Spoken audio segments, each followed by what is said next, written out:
नमस्कार मित्रांनो, वंदे मातरम. वास्तवावर बोलू काहीतरी या शृंखलेमध्ये पुन्हा एकदा आपलं स्वागत. मी आपला मित्र राजेश वासंती सवाजी तुळसकर. मित्रांनो, जे युद्ध छेडलं गेलं आहे इस्रायल आणि इराणमध्ये, ते युद्ध कधी थांबेल, कसं थांबेल, आणखीन किती दिवस चालेल, आणखीन किती महिने चालेल, आणखीन किती वर्षे चालेल, असे आता प्रश्न निर्माण व्हायला लागले. खुद्द नरेंद्र मोदीजींनी सुद्धा त्याची भीती व्यक्त केली. त्याचे परिणाम पुऱ्या जगावरती होणार आहेत. ते परिणाम कोणत्या बाबतीत होणार आहे तर LPG आणि पेट्रोलियम पदार्थ यांचा तुटवडा निर्माण होईल. कारण जो हल्ले आता केले जात आहेत ते ह्या एनर्जीवरती केले जात आहेत. मग ते इस्रायलकडून असो, इराणकडून असो किंवा अमेरिकेकडून असो. हे आता हल्ले कुठे त्यांनी वळवलेत तर या एनर्जीवरती. हे जे काही LPGचा भंडार आहे, पेट्रोलियम पदार्थाचा भंडार आहे, तिथे त्यांनी आता अटॅक करायला, हल्ला करायला सुरुवात केली आहे. त्यामुळे हे प्रश्न निर्माण केले, त्यामुळे ही भीती व्यक्त केली गेली.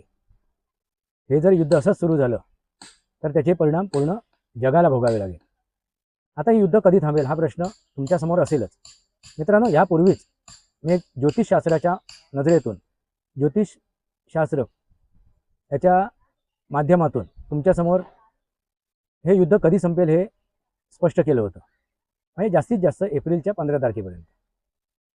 त्यानंतर हे युद्ध थांबेल. पण जी युद्धजन्य परिस्थिती आहे त्या युद्धजन्य परिस्थितीमध्ये वास्तवात वर्तमानात ज्या प्रकारे आता हे तिन्ही देश निर्णय घेत आहेत आणि एकमेकांना धमकी देत आहेत, ते पाहिल्यानंतर हे युद्ध थांबायचं नाही असं वाटते. या युद्धाची झळ पूर्ण जगाला लागेल, भासेल. मित्रांनो, हार्मोज स्टेट, लाल समुद्र, रेड सी याच्यामधून आयात निर्यात होते. 25-30% आयात निर्यात त्या खाडीमधून होते, त्या आखाती देशांमधून होते. अशा या जलमार्गामध्ये आता अडचणी निर्माण सुरू झालेली आहे. तिथून एखादा आयात निर्यात करायचं जर ठरलं तर त्याचे धोके संभवत आहेत. आणि अशा परिस्थितीमध्ये हे युद्ध थांबणं आवश्यक आहे. मित्रांनो, अमेरिका धमकी देते. अमेरिकेने 2-2.5 दिवसाची मोहलत दिली आहे. तसंच इस्रायलनी एक वेळ दिलेला आहे इराणला की एवढ्या दिवसात हे युद्ध थांबवा, सरेंडर व्हा. तसंच इराणने सुद्धा धमकी द्यायला सुरुवात केलेली. जर तुम्ही आमचे एनर्जीवरती हल्ला कराल, पेट्रोलियम पदार्थावरती, तुम्ही आमच्या LPGवरती जर हल्ले कराल तर आम्ही सुद्धा त्याच प्रकारे हल्ले करू. आणि ते कुठे करू तर जे आखाती देश आहेत, तुमचे जे मित्र देश आहेत त्यांच्यावरती, म्हणजे ते सुन्नी देश आहेत. आणि इराण हा शिया देश आहे. मित्रांनो, त्यामुळे हे युद्ध कुठल्या टोकाला, कुठल्या शिगेला पोचेल सांगता येत नाही. पण आता जी परिस्थिती आहे त्या परिस्थितीनुसार जर इराणने हे युद्ध थांबवलं नाही तर त्याचे अगदी भयंकर परिणाम इराणला भोगावे लागतील. पण इराणमध्ये जी कट्टर इस्लामिकतेचे जे नेते आहेत किंवा जी रिझिम आहे, जी सत्ता आहे, त्यांच्या डोक्यात एकच विषय आहे, तो म्हणजे 40-45 वर्ष जे आम्ही सत्ता काबीज केली कट्टर इस्लामिकतेची, ती अशी सहजासहजी आपण सोडायची का, ती जाऊ द्यायची का. आणि त्यासाठी ते लढत आहेत. लक्षात आलं का?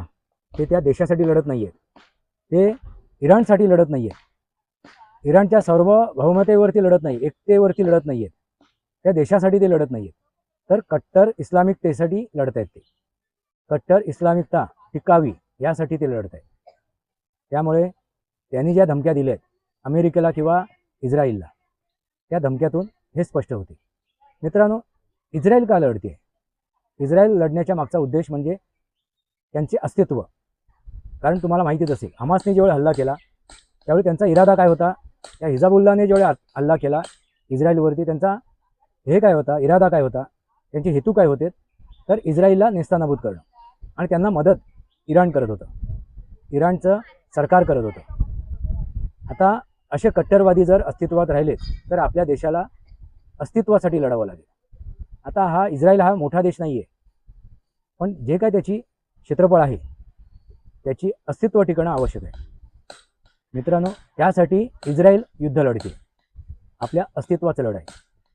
इराण लढते आहे ते इस्लामिकतेचे, कट्टरतेचा टिकाव करण्यासाठी, तो जोपासण्यासाठी, इस्लामिक कट्टरता जगभर पसरवण्यासाठी.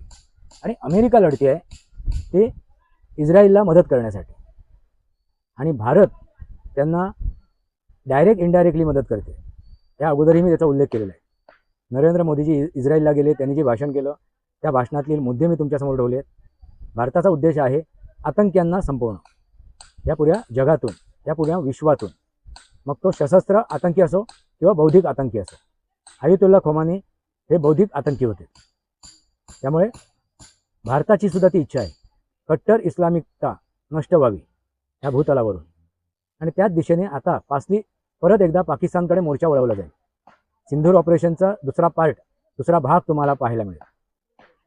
मित्रांनो, आता जी भीती व्यक्त केलेली आहे नरेंद्र मोदीजीने संसदेमध्ये ती हीच आहे ऊर्जेची, मग ती LPG ऊर्जा असो किंवा पेट्रोलियम पदार्थाची ऊर्जा असो, पण त्यासाठी 2-3 महिन्याची एक साठा करून ठेवलेला आहे। त्याचे परिणाम आपल्या देशातील नागरिकांवरती येऊ नये त्याची उपाययोजना अगोदरच आखून ठेवलेली आहे। कारण मित्रांनो, असं नाही की आज उठला आणि उद्याचा विचार करायला लागला। भारताने या उपाययोजना अगोदरच आखून ठेवल्या होत्या। हे पूर्वनियोजित आहे। हे जे युद्ध लढलं जाते पूर्वनियोजित आहे, त्यामुळे भारतालाही त्याची कल्पना होती 2-3 महिने युद्ध चालेल, मग त्या युद्धजन्य परिस्थितीमध्ये आपल्या देशामध्ये अडचण निर्माण होऊ नये, कुठल्या गोष्टीचा तुटवडा पडू नये, त्याचे परिणाम आपल्याला भोगावे लागू नये, म्हणून भारत सरकारने ह्याचपूर्वी त्याचे आखणी करून ठेवलेली आहे, त्याच्या उपाययोजना आखलेल्या आहेत। त्यामुळे आपल्याला LPGचे किंवा पेट्रोलियम पदार्थाचे भाव वाढ दिसली नाही आहे। लक्षात आलं का? हे युद्ध कधी थांबेल हा जर प्रश्न आहे, त्या प्रश्नाचं उत्तर मी ज्योतिषशास्त्राच्या माध्यमातून दिलेलं आहे। जी ग्रहस्थिती आहे त्या ग्रहस्थितीच्या नजरेतून माध्यमातून ती जास्तीत जास्त एप्रिलच्या 15 तारखेपर्यंत, त्या अगोदरच या युद्धाची उतरतेकळा लागली असेल, हे युद्ध संपुष्टात आलं असेल। कारण एवढं नुकसान इराणचं करायचं आहे तेवढं केलेलं आहे। यापुढे जर तिथली जनता, त्या जनतेने उठाव केला त्या कट्टर इस्लामिकतेच्या विरोधात, तर आपोआप या इराणला माघार घ्यावं लागेल। आणि ह्या अगोदर महिलांनी केलेला उठाव, ते आंदोलन तुम्हाला माहीतच असेल, आणि त्याचीच प्रतीक्षा अमेरिका आणि इस्रायल करते की त्या देशातील जनतेने आता उठाव करणं आवश्यक आहे त्या कट्टरतेच्या विरोधात। आता ह्या कट्टरतेच्या विरोधात जर तिथल्या जनतेने, सामान्य नागरिकाने उठाव केला, त्या प्रस्थापित सत्तेला झुगारून लावण्यासाठी ते रस्त्यावर उतरले, तर नक्कीच हा विषय लवकरात लवकर संपुष्टात येईल। तुम्हाला काय वाटते मित्रांनो? ही धर्माची आणि अधर्माची लढाई आहे। थोडक्यात हे महाभारतच आहे, आणि महाभारतामध्ये कृष्णाने शस्त्र उचललं नव्हतं, तसंच ह्या महाभारतामध्ये भारताने शस्त्र उचललेलं नाही, पण ही रणनीती ही भारताचीच आहे। कारण त्याच प्रकारे, ज्या प्रकारे त्या सिंधूर ऑपरेशनमध्ये पिन-पॉईंट हल्ला केला गेला होता पाकिस्तानवरती आणि त्या अतिरेक्यांना यमसदनास पाठवलं होतं, त्याच प्रकारे या इराणवरती सुद्धा पिन-पॉईंट अगदी बरोबर लक्ष भेदून त्या अतिरेक्यांना, आयतुल्ला खोमानी यांना यमसदनास पाठवलेलं आहे। तुमच्या लक्षात आलंच असेल इरादे काय आहेत, उद्देश काय, उद्दिष्ट काय आहेत, मग ते भारताचे असो, अमेरिकेचे असो किंवा इस्रायलचे असो। कट्टरता संपुष्टात आणणं, ते कट्टरता नेस्तानाबूत करणं, मग इस्लामिकतेची कट्टरता नेस्तानाबूत करण्यासाठी हे युद्ध लढलं जाते। त्याचे परिणाम येणाऱ्या काळामध्ये आपल्याला पाहायला मिळतील। यदा कदाचित आता सिंधूर ऑपरेशनचा दुसरा भाग तुम्हाला पाहायला मिळेल। या काही दिवसातच पाकिस्तानचे विभाजन झालेलं दिसेल, 4-5 शकलं पडलेली दिसतील। त्याच्याबद्दल तुम्ही आश्चर्य वाटून घेऊ नका, हेच ते वास्तव आहे।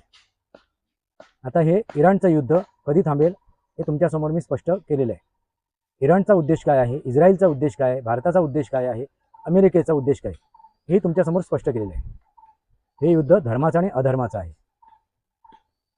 त्याचा उल्लेख संसदेमध्ये सुद्धा नरेंद्र मोदीजींनी, पंतप्रधानांनी केलेला आहे।